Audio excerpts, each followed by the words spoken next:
وہ آپ کو وہاں سے انصاف مل سکتا ہے، وہاں اپنا کیس پٹ اپ کر سکتے ہیں۔ جس طرح پاکستان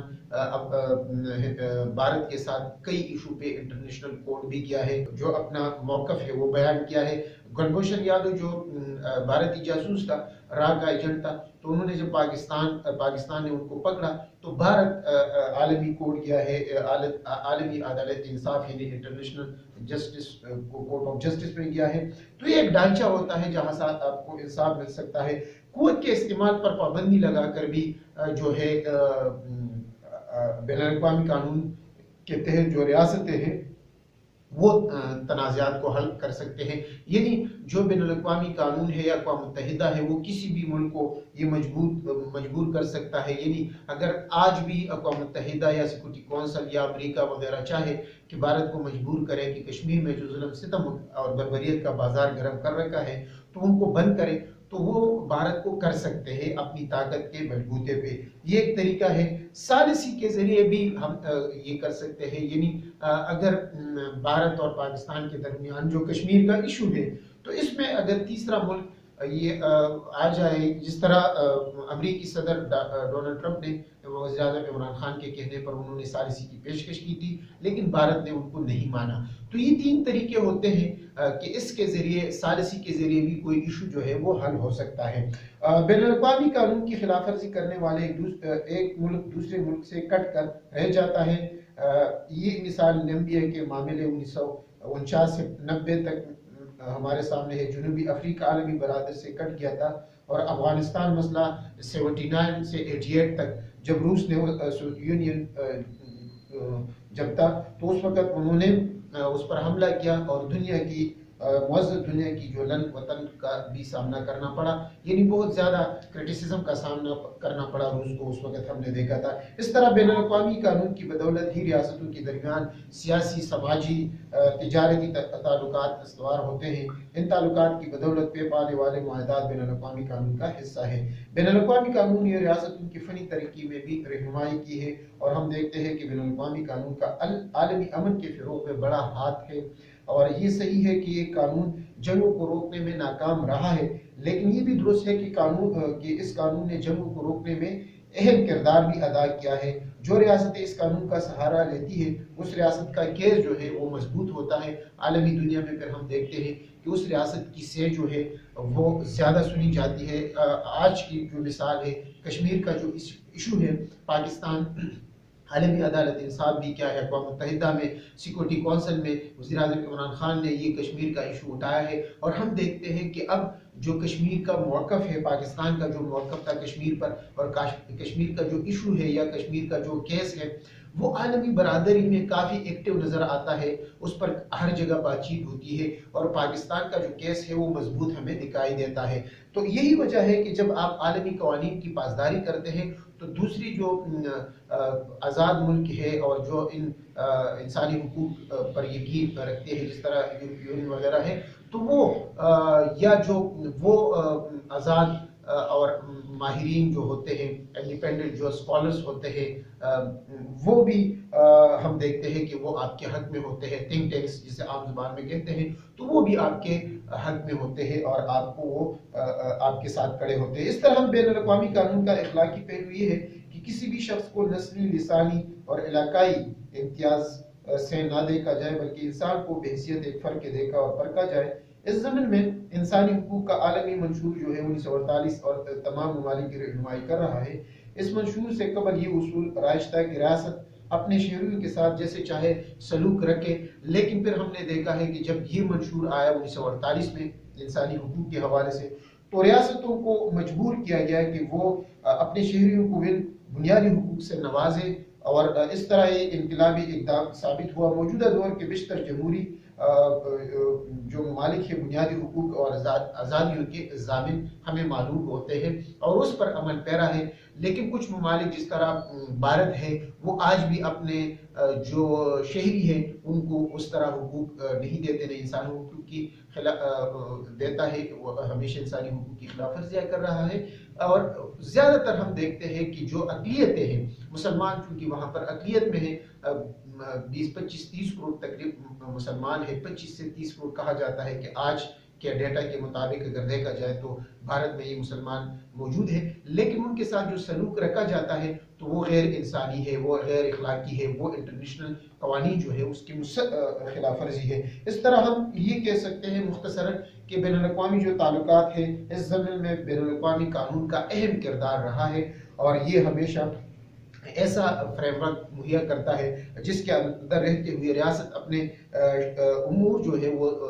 سر انجام دے سکتے ہیں۔ اپنے کام جو ہے عام طور پر ریاستوں کی خواہش تو رہتی ہے کہ وہ قانون بین الاقوامی کے دائرے میں رہتے ہوئے اپنے مقاصد جو ہے وہ اس کی حصول کی تکمیل کرے اور اس کو حاصل کرے، اور اس کو یقینی بنائے کہ ان کا جو مقاصد ہے یا جو مفاد ہے وہ بین الاقوامی قوانین کے تحت ہی ان کو مل جائے۔ اب ہم بات کریں گے بین الاقوامی اخلاقیات کی۔ پہلے ہم نے بین الاقوامی قانون کی بات کی، ابھی بین الاقوامی جو قوانین ہے، قانون، اور ابھی ہم بین الاقوامی جو اخلاقیات ہے، اخلاقیات یا ضابطہ،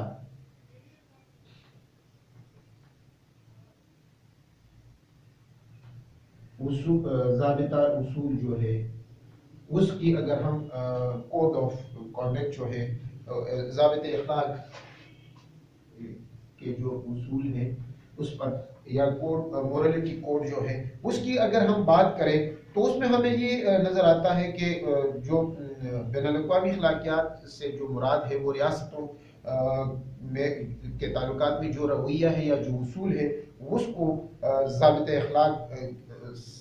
کوڈ، مورل کوڈ سے کیا جاتا ہے، اس کا موازنہ جو ہے۔ اور اس میں ہم یہ دیکھتے ہیں کہ بین الاقوامی اخلاقیات کے حوالے سے مختلف جو مفکرین ہیں وہ مختلف رائے رکھتے ہیں۔ اس میں دو گروہ واضح ہمیں نظر آتے ہیں کہ ایک گروہ جو ہے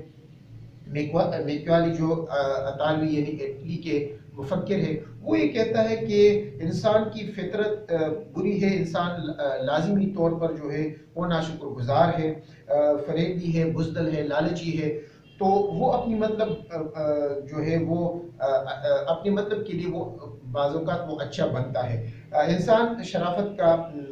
جو ہے وہ اس طرح وہ نہیں ہے جس طرح وہ لگتا ہے، یعنی وہ اگر ضرورت پڑے تو وہ اچھا بنتا ہے، ادروائز وہ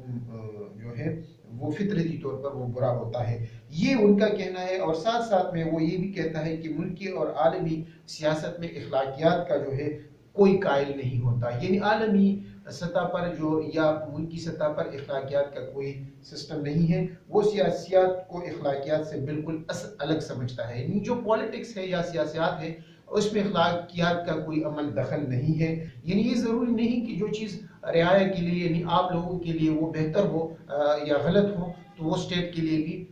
غلط ہو، اسٹیٹ کے لیے وہ بہتر ہو سکتی ہے۔ اس طرح وہ کہتے ہیں ان کی جو سوچ ہے کہ اٹلی کو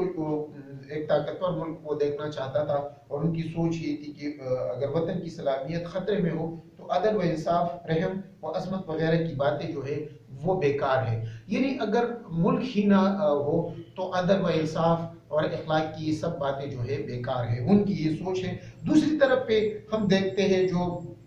دوسرا مکتب فکر ہے آئیڈیلسٹ اسکول آف تھاٹ جو ہے، یعنی جو مختلف آئیڈیل جو نظریہ رکھنے والے جرمنی فلسفر ہے، وہ یہ کہتے ہیں کہ انسان اس حقیقت کی دنیا میں اخلاقی آزادی حاصل کرتا ہے، اس کا فلسفہ جو کا مرکز جو ہے وہ اخلاقی آزادی کے تصور پر قائم ہے، وہ خواہشات کی پیروی کرنے کا مخالف ہے، باطنی جو سچائی کو زیادہ اہمیت دیتا ہے، اور ان کے خیال میں ریاست کا وجود عالمی امن اور بین الاقوامی سکون کے لیے ضروری ہے۔ وہ عالمی امن کو ریاستوں کے لیے ایک قانون کا تصور پیش کرتے ہیں، وہ یہ سمجھتے ہیں کہ عالمی امن کے لیے ضروری ہے کہ ایک عالمی قانون موجود ہو۔ ان کے جو شاگرد ہیں یا دوسرے جو مفکر ہیں وہ یہ سمجھتے ہیں کہ عالمی جو امن ہے یا ریاستوں کا کے متعلق جو یہ قانون ہے کہ یہ سوچ ہے کہ ریاست آزاد ہوتی ہے اور جو ریاست ہوتی ہے وہ کسی بھی قسم کی اخلاق یا ضابط اخلاق کے وہ پابند نہیں ہوتے، نہ عالمی قوانین کے وہ پابند رہتے ہیں، بلکہ وہ آزاد رہتے ہیں اور نہ اس پر کسی ضابط اخلاق کا اطلاق ہوتا ہے۔ وہ یہ سمجھتے ہیں کہ یہ جو ہے انفرادی طور پر اخلاق بین الاقوامی اخلاق سے بنیادی طور پر مختلف ہے۔ ان کی دوسری جو مفکر ہے ان کی یہ سوچ ہے۔ تو اس کے بین الاقوامی اخلاقیات کے اہم پہلو بھی ہم ڈسکس کریں گے کہ اس کے اہم پہلو کیا ہے۔ جب بین الاقوامی اخلاقیات کی ہم بات کرتے ہیں تو اس کے اہم جو پہلو ہے وہ کیا ہے، وہ بھی آپ کے ساتھ ہم ڈسکس کرتے ہیں کہ اہم پہلو جو بین الاقوامی اخلاقیات ہیں اس کے کیا ہے۔ اس میں ہم سب سے پہلے بات کریں گے بین الاقوامی اخلاقیات کی جو اہم پہلو ہے کہ طاقت سیاست کے تابع ہے، یعنی بین الاقوامی اخلاقیات جو ہے وہ طاقتی سیاست کے تابع ہے، یعنی پاور پولیٹکس کے وہ تابع ہے۔ دنیا کے مختلف ممالک مابین تعلقات کے مطالعے سے ظاہر ہوتا ہے کہ بین الاقوامی اخلاقیات یعنی طاقتی سیاست جو ہے پاور پولیٹکس کے تابع ہے۔ اس حوالے سے مارکن تو اپنی کتاب اقوام کے مابین سیاست پولیٹکس ایمنگ نیشن میں لکھتا ہے کہ قومی اور بین الاقوامی سیاست میں طاقت ایک بنیادی حقیقت ہے۔ ہر سطح پر سیاست طاقت کی رساکشی سے عبارت ہے، لہٰذا بین الاقوامی میدان میں طاقت کی رساکشی کے خاتمے، تصور پسندی، جذباتیت اور مثالی نظام کے خیالی نقشوں سے پرہیز کرنا چاہیے۔ اخلاقیات اور عینی تصورات کو مذہبی عمائدین اور فلسفوں کے لیے چھوڑ دینا چاہیے۔ یعنی ان کی یہ سوچ ہے مارکے تو کہ انہوں نے پاور ایمنگ جو ہے پولیٹکس ایمنگ نیشن میں وہ لکھتا ہے کہ جو اخلاقیات ہے یا ہم یہ جو باتیں کرتے ہیں مذہبی عمائدین کے لیے یہ چیزیں چھوڑنی چاہیے، یہ ریاستوں کے لیے یہ نہیں ہوتی، بلکہ یہ مذہبی عمائدین کا یہ کام ہے، ان کے لیے اور فلسفی کے لیے یہ اخلاقی باتیں ہمیں چھوڑنا چاہیے۔ ان کے خیال میں توازن جو ہے طاقت کا، یعنی بیلنس آف پاور جو ہے وہ ضروری ہے۔ اس پر اس جدوجہد کو قابو رکھنے کا بنیادی ذریعہ وہ قرار دیتا ہے۔ وہ کہتا ہے کہ طاقت کو طاقت کے ذریعے ہی کنٹرول کیا جا سکتا ہے، یعنی جو ملک یا جہاں پر طاقت ہو تو اس کو طاقت کے ذریعے اس مسئلے کو ہم کنٹرول کر سکتے ہیں۔ بھارت کی مثال ہمارے سامنے ہے کہ بھارت اپنی طاقت کے ذریعے انہوں نے کشمیر مقبوضہ جموں کشمیر کا جو آئینی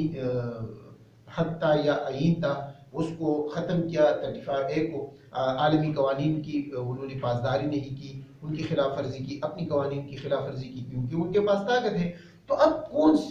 ہے کہ ان کو روکے؟ تو اس کو طاقت کے ذریعے ہی جواب دیا جا سکتا ہے، طاقت کے ذریعے ہی ان کو روکا جا سکتا ہے۔ اگر امریکہ، اقوام متحدہ، یورپی یونین وغیرہ چاہے تو ان پر دباؤ ڈال کر طاقت کے ذریعے یا اقوام متحدہ سیکورٹی سلامتی کونسل جو ہے سیکورٹی کونسل کے ذریعے امن فورسز جو اقوام متحدہ کی ہوتی ہے وہ مقبوضہ جموں کشمیر میں بھیج سکتی ہے، اور جو کشمیری پر اب تقریباً 10 لاکھ بھارتی فورسز قابض ہے یا ان کو یرغمال بنا رکھا ہے، ان کو نکال کر امن فورسز کا قیام لا سکتی ہے۔ تو ان کے نزدیک جو ہے طاقت کی جدوجہد پر اخلاقیات بین الاقوامی قانون یا بین الاقوامی تنظیم کی رکاوٹوں کو وہ ثانوی اہمیت دیتے ہیں، اور وہ یہ سمجھتے ہیں کہ یہ جو اخلاقیات ہے یا یہ جو ہم باتیں کر رہے ہیں بین الاقوامی قانون کی، بین الاقوامی تعلقات میں، تو اس میں وہ یہ سمجھتے ہیں کہ اس کو صرف ہم طاقت کے ذریعے ہی روک سکتے ہیں۔ یہ ایک مفکر کی رائے ہے۔ اس طرح وہ بین الاقوامی اخلاقیات کا ابتدائی عمل ریاست کی توسیع پسندانہ عمل پالیسی کو تقویت پہنچتا ہے۔ وہ کہتا ہے کہ اگر ریاست کے پاس وسائل ہو تو وہ علاقائی وساعت کے لیے قدرتی سرحدوں یا سمندر تک رسائی کے لیے قدرتی حق کی ضرورت کی طرف رجوع کرتی ہے۔ موجودہ زمانے میں اسرائیل کی زندہ مثال ہمارے سامنے ہے۔ 20ویں صدی میں جو سوویت یونین یعنی روس تھا، انہوں نے گرم پانیوں تک رسائی کے لیے کوشش کی ہے۔ یہ مثالیں ہمارے سامنے ہیں۔ تو اس کے ساتھ ساتھ رایامہ کو اپیل بین الاقوامی اخلاقیات کی بنیاد پر کی جاتی ہے، یعنی جو ملک کی عالمی رائے کو اپیل بھی قانونی بنیادوں کی بجائے بین الاقوامی اخلاقیات کی بنیاد پر کی جاتی ہے، جیسے 30 مارچ 2030 کو جب امریکہ نے عراق پر حملہ کیا تو ہم نے دیکھا ہے کہ صدام حسین نے اپنی سلامتی کے لیے عالمی برادری کو انہوں نے اپیل کی کہ امریکہ جو ہے وہ حملہ نہ کرے، لیکن امریکہ نے عالمی رائے عاموں کو نظر انداز کرتے ہوئے، اس کی پرواہ نہ کرتے ہوئے 11 اپریل 2003 کو عراق پر حملہ کیا اور صدام حسین کو اپنے طاقت کے بالبوتے پر ان کی حکومت کو خاتمہ کیا۔ اس کے ساتھ ساتھ جب ہم اس کے اہم پہلو پر بات کرتے ہیں اخلاقیات کے حوالے سے، بین الاقوامی اخلاقیات کے حوالے سے، تو اس میں ہمارے سامنے آ جاتی ہے اخلاقیات کو دشمنوں کے خلاف ہتھیار کے طور پر بھی استعمال کیا جا سکتا ہے۔ ہم دیکھتے ہیں کہ جب ملک کی عوام کو جنگ کے لیے تیار کرنا ہو یا طویل کشمکش کا اسے متحمل بنانا ہو، تو ایسے موقع پر طاقتوں کے درمیان کسی قسم کا بھی جھگڑا اعلیٰ اخلاقی اصول کے لیے جدوجہد بھی بدل جاتی ہے۔ اس طرح طاقت کی سیاست میں یعنی پاور پولیٹکس میں اخلاقیات کو دشمنوں کے خلاف ہتھیار کے طور پر بھی استعمال کیا جا سکتا ہے۔ اس میں ہم دیکھتے ہیں کہ بین الاقوامی تعلقات میں اخلاقیات کے عنصر کو فروغ دینے کے لیے 24 اکتوبر 1945 کو اقوام متحدہ کا قیام عمل میں آیا، اور اس کا جو چارٹر ہے یا بنیادی جو مقاصد ہے، اس میں ارکان جو تھے یعنی جو بھی اس کے ممبر تھے اس وقت یا اب تک ہے، تو انہوں نے یہ عہد کیا کہ بنی انسان کو آئندہ نسلوں کو جنگ کی تباہ کاریوں سے بچانا ہے۔ یہ اقوام متحدہ کے چارٹر میں شامل تھا۔ ساتھ ساتھ میں بنیادی حقوق، انسانی حرمت، چھوٹی بڑی تمام اقوام کے مساویانہ حقوق کا احترام کریں گے۔ ساتھ میں یہ بھی تھا کہ ایسے حالات پیدا کریں گے کہ ہر ملک بین الاقوامی تنازعات کے سلسلے میں انصاف سے کام لے، بین الاقوامی معاہدوں، بین الاقوامی قانون کا احترام کرے۔ لیکن ہم دیکھتے ہیں کہ اس سلسلے میں بھی ہم دیکھتے ہیں کہ اقوام متحدہ کی جو کوششیں ہیں اس میں کوئی شبہ نہیں ہے۔ حقیقت یہ ہے کہ عملی طور پر اس میں ہمیں وہ نظر نہیں آتا جو کارنامے ہونے چاہیے یا جو کام ہونے چاہیے کہ اقوام متحدہ کو اپنی ریاستوں کے جو ہے اپنی مفاد کے تحت بین الاقوامی اخلاقیات کی جو ہے وہ ہم دیکھتے ہیں کہ وہ جو ریاستیں ہیں وہ بین الاقوامی اخلاقیات کی کچھ ریاستیں پرواہ نہیں کرتی، اور نہ اقوام متحدہ کا جو چارٹر ہے یا سلامتی کونسل کی جو قراردادیں ہیں اس کی بھی پرواہ نہیں کرتی۔ اس کی زندہ مثال پھر میں بھارت کی دوں گا، اسرائیل کی دوں گا۔ اسرائیل فلسطین پر ظلم ستم کر رہا ہے، اور کشمیر میں ہم بھارت کا ظلم ستم دیکھ رہے ہیں کہ وہ ان چیزوں کی جو اقوام متحدہ کا جو چارٹر ہے اس کی وہ پرواہ نہیں کرتا، بلکہ وہ اپنا جو ہے اپنا مقصد بین الاقوامی قانون کی خلاف ورزی کرتے ہوئے اپنے مقصد کو حاصل کرنے کے لیے سرگرم عمل ہے۔ تو اس طرح ہم دیکھتے ہیں کہ 9/11 کا جو واقعہ ہوا 11 ستمبر 2001 کو، بین الاقوامی اخلاقیات کا بالکل وہاں پر بھی عنصر نہیں تھا، اور ہم نے دیکھا ہے کہ امریکہ نے پوری دنیا کی جو سوچ دیا اپنی فوج اور اپنی طاقت کے بالبوتے پر ٹیکنالوجی علم کے حصول کی وجہ سے امریکہ طاقتور ملک تھا، تو انہوں نے افغانستان پر حملہ کیا اور انہوں نے بھی عالمی قوانین کی خلاف ورزی کی، اور وہاں پر ہم نے دیکھا ہے کہ دنیا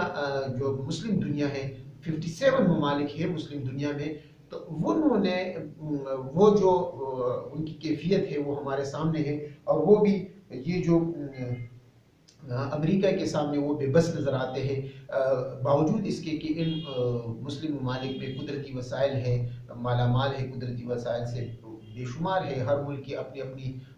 جو مسلم ممالک مسلم دنیا ہے یا مسلم اسٹیٹ ہے، ان میں اللہ نے قدرتی وسائل سے کچھ کو ایک چیز دی ہے، کچھ کو دوسری چیز دی ہے، لیکن اس کے باوجود ہم دیکھتے ہیں کہ مسلم ممالک کی جو اکثریت ہے وہ آمروں یا بادشاہوں پر مشتمل ہوتی ہے، اور وہاں بھی جمہوریت یا انسانی حقوق کا تصور جو ہے وہ ممکن نظر نہیں آتا یا وہاں پر نہیں ہوتی۔ اس حوالے سے ہم دیکھتے ہیں کہ جو ہمارے حکمران ہے وہ بھی متنفر ہے، وہ بھی ان میں بھی آپس میں اتحاد و اتفاق نہیں ہے۔ یہی وجہ ہے کہ ہر جگہ پر ظلم اور ناانصافی جو مسلم دنیا ہے یا مسلم حکمرانوں کی وجہ سے، یا مسلم حکمران خود بھی وہ برداشت کرتے ہیں، لیکن زیادہ تر جو ریاستیں ہیں مسلم اسٹیٹ یہ ظلم ستم ان قوتوں کی، خاص کر امریکہ اور مغربی دنیا کی، وہ برداشت کرتی ہے۔ مسلم جو دنیا ہے اس کے بارے میں جو امریکہ ہے یا مغربی دنیا، ان کو بھی یہ معلوم ہے کہ ان کا سیاسی نظام ہے نہ ان کا اسلامی نظام ہے۔ جو اسلامی نظام کے جو بنیادی جو اصول ہے ان پر بھی یہ مبنی نہیں ہے جو آفاقی ایک اصول پر قائم ہوتا ہے اسلامی نظام. تو ہم دیکھتے ہیں کہ اس لیے یہ جو مسائل ہے مسلم دنیا کو درپیش ہے، امریکہ یا مغربی ملک ہے یا جو بڑی طاقتیں ہیں ان کے سامنے یہ بے بس نظر آتے ہیں. اور ہم دیکھتے ہیں کہ جو اسلامی دنیا ہے یا مسلم ریاستوں پہ اگر ایک مسلم دنیا میں مسلم ریاست میں دہشت گردی ہوتی ہے، ان پر حملے ہوتے ہیں، ہمارے سامنے کئی مثالیں موجود ہیں، تو جو دوسری ریاستیں ہوتی ہیں مسلم دنیا کی وہ اس پر رد عمل یا اس کے ساتھ اکٹھے نہیں ہوتی، بلکہ وہ اپنے مفاد کو پیش نظر رکھتے ہوئے، اور ان مغربی ملکوں نے اور ان سپر پاورز نے ان کو اتنا بے بس کر دیا ہے کہ وہ ان کے ساتھ شامل ہو کے اپنے ملکوں کے لیے وہ بے بس نظر آتے ہیں. اس کی مثال ہمارے سامنے عراق کی میں نے آپ کو بتائی 2003، افغانستان کی 2001، اس طرح صومالیہ کی 2007 میں امریکہ نے ان پر حملے کیے، اور یہ تازہ مثالیں ہمارے سامنے ہیں. تو اس سے ہمیں یہ بات معلوم ہوتی ہے ان حالات میں کہ مسلم ممالک کو چاہیے کہ وہ غیر جانبدار ممالک، یورپی یونین اور امریکہ تھنک ٹینکس پر اثر انداز ہونے کی کوشش کرے، تاکہ وہ یہ جو تین عناصر ہیں یعنی غیر جانبدار ممالک، یورپی یونین اور امریکہ تھنک ٹینکس، یہ ہم نے دیکھا ہے کہ جب امریکہ نے افغانستان، عراق یا صومالیہ وغیرہ پہ حملہ کیا تو یہ اس وقت بھی ان کے خلاف تھے، اور ان کی جو اخلاقیات پر یہ ممالک یقین رکھتے ہیں، یہ تنظیمیں یقین رکھتے ہیں، یورپی یونین وغیرہ، اور ان کا یہ ماننا ہے کہ یہ جو امریکہ عراق پر انہوں نے حملہ کیا، افغانستان پر یا صومالیہ وغیرہ پر، یا امریکہ جو کر رہا ہے تو وہ ان کے حق میں نہیں ہے، بلکہ وہ آج بھی انسانی حقوق یا عالمی قوانین کی جو اخلاقیات ہے یا عالمی قوانین کی پر وہ یقین کرتے ہیں. تو ان ممالک کو جو ہمارے مسلم دنیا ہے یا مسلم ریاستیں ہیں جو مختلف حصوں میں بٹ چکی ہے، ان اداروں پر اور یورپی یونین یا جو ممالک آزادی پر یا عالمی قوانین پر یقین رکھتے ہیں تو اس پر اثر انداز ہو جائے، وہاں پر اپنی بات کرے، ان کے ساتھ اٹیچ ہو جائے، تاکہ مسلم دنیا میں جو ظلم ستم کا بازار گرم ہے وہ بھی ختم ہو جائے اور آپس میں جو مسائل ہے اس کا بھی خاتمہ ہو سکے. فلسطین کا مسئلہ ہمارے سامنے ہے، کتنے عرصہ ہو گیا ہے، تقریباً 70 سال سے زیادہ. کشمیر کا مسئلہ 70 سال سے زیادہ. اس طرح دوسرے ممالک میں جو خانہ جنگی شروع ہے، ہمارے سامنے یمن کا مسئلہ ہے، شام کا مسئلہ ہے، دوسرے مسائل بھی دوسرے ملکوں میں جو مسائل درپیش ہے، یہ سب کیا ہے؟ یہ اس کی بنیادی وجوہات یہ ہے کہ ہم عالمی قوانین سے بھی دور ہیں، اور یہ ہم اپنی جو مسلم دنیا کے جو حکمران ہیں وہاں پر بھی نہ وہ جمہوری نظام رکھتے ہیں، نہ وہ اسلامی نظام رکھتے ہیں، آپس میں بھی چپکلش رکھتے ہیں. تو ان وجوہات کی وجہ سے ہم دیکھتے ہیں کہ یہ آپس میں نا اتفاقی کی وجہ سے بٹے ہوئی ہے اور ان پر ظلم ستم ہو رہا ہے. اگر یہ آپس میں اتحاد و اتفاق سے رہے اور اپنی عوام کی فلاح اور مفاد کو مد نظر رکھتے ہوئے، جو نیشنل انٹرسٹ ہوتا ہے اس کو مد نظر رکھتے ہوئے اپنی ملک کی دفاع کرے، تو میرے خیال میں ان چیزوں سے جو ظلم ستم ہے، جو کا بازار جو گرم ہے آج مسلم دنیا میں، اس سے ہمیں بھی چھٹکارا مل سکتا ہے. تو یہ جو کچھ چیزیں ہم نے آج ڈسکس کی عالمی اخلاقیات کی، ہم یہ کہہ سکتے ہیں کہ کچھ نہ کچھ حد تک یہ ضروری ہے عالمی امن کے لیے کہ عالمی جو اخلاقیات ہے یا جو قانون ہے اس پر عمل ہونا چاہیے، اور جو ممالک ان پر عمل کرتی ہے تو ان کے لیے یہ بہتر بھی ہوتا ہے. تو دوستو اور عزیز طلباء، آج کے لیے اتنا ہی. انشاءاللہ نئی ویڈیو میں دوبارہ حاضر ہوں گے. مجھے دے اجازت. اللہ حافظ.